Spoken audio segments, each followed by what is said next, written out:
Hi, everyone. This is Ana Torres, host of Beyond My Ears, and I am here with my amazing classroom insider, middle school science teacher, Eric Cross. I am so glad we're doing this as a video so that listeners can actually see that you are really in your classroom when we record. Yeah, that's not just a made-up term. It's literally inside the classroom every time we record. Eric, can you believe that we're coming off 10 episodes, 10 amazing guests, 10 teacher challenges? So now we're going to share a couple of our own takeaways from the entire season. One of the big ones was that rigor and care, they're not opposites. They're actually mutually reinforcing. High expectations only work when they're paired with belonging, trust, and safety. Students will keep working hard when they think the work matters and that the adults care and believe in them. So we heard grit, motivation, all these are cultivated through the environment. And it's interesting that you brought up expectations. Mm-hmm. And it's interesting that you brought up that students need to feel like they belong.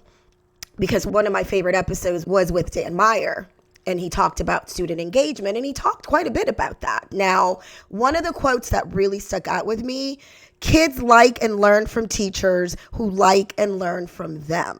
Mm-hmm.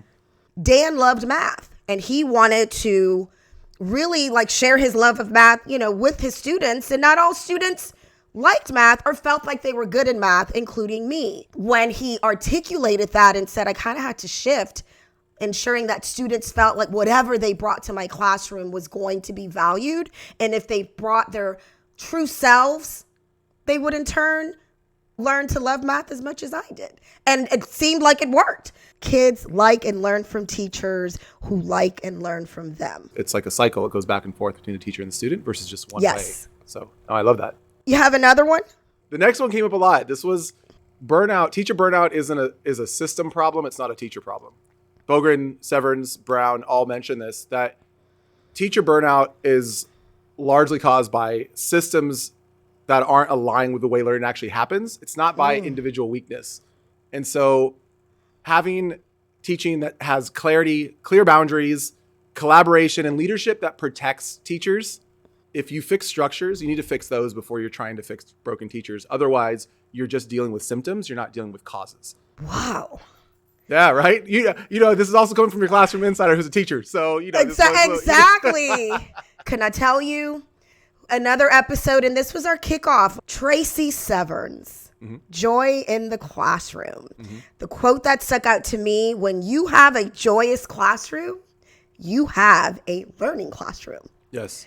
And I was like, whoa, you're speaking my language. We all intuitively want to create that. But sometimes we don't know or know the steps to do that.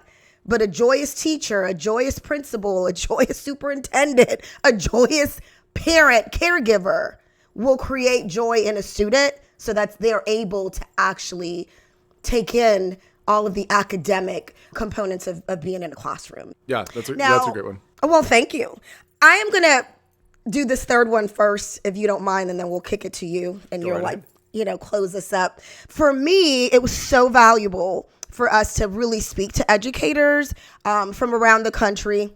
Before we were planning for the season, there were educators that we were able to sit down and talk with. We heard from Sandra Olivares and Kim Ike, but I'd like to share the perspective of these two educators that we interviewed, Eric. And one of them is Jennifer Pearson from Raytown, C2 School District in Missouri. Jennifer shared this as the biggest challenge on her mind. It's our new teachers just not having the training that they really need. We have our teachers who are coming to teach second grade, and they've never been taught how to actually teach reading to a student. So we're having to do a lot of that backfill. So how are we going to mentor them and build them up? I liked what she said, mentor them, but also build them up.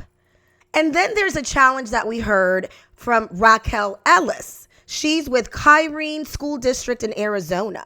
Just all of the different advice that you get that sometimes it's contradictory, like your principal tells you one thing and your district tells you another thing, and then your co-teacher tells you another thing. What we like to call contradictory messages, right? Or changing messages.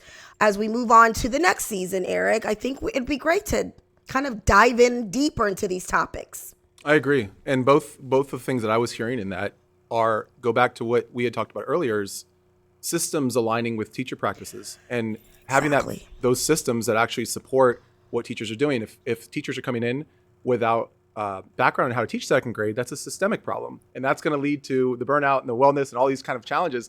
And all of these things build on top of being able to have that joy, right? And shout out to all the teachers right now that are all over the country that are mentoring and backfilling, like was said in the quote, doing that work beyond just teaching their own students, but they're also doing that. But that's not something that should have to fall on their shoulders exclusively. That's something that we want to have happen earlier upstream. Anything else you kind of want to close us out with, Eric?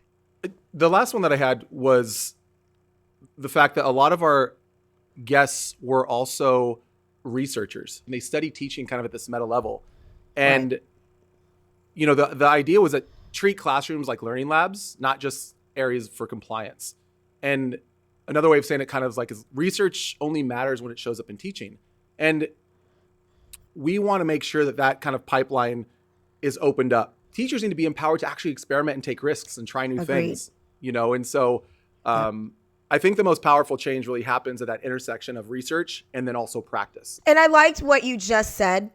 Taking risks is something that we should be able to do, and something that we should do, because we're always evolving and we're always learning, right? So take the risks, y'all. It's worth it.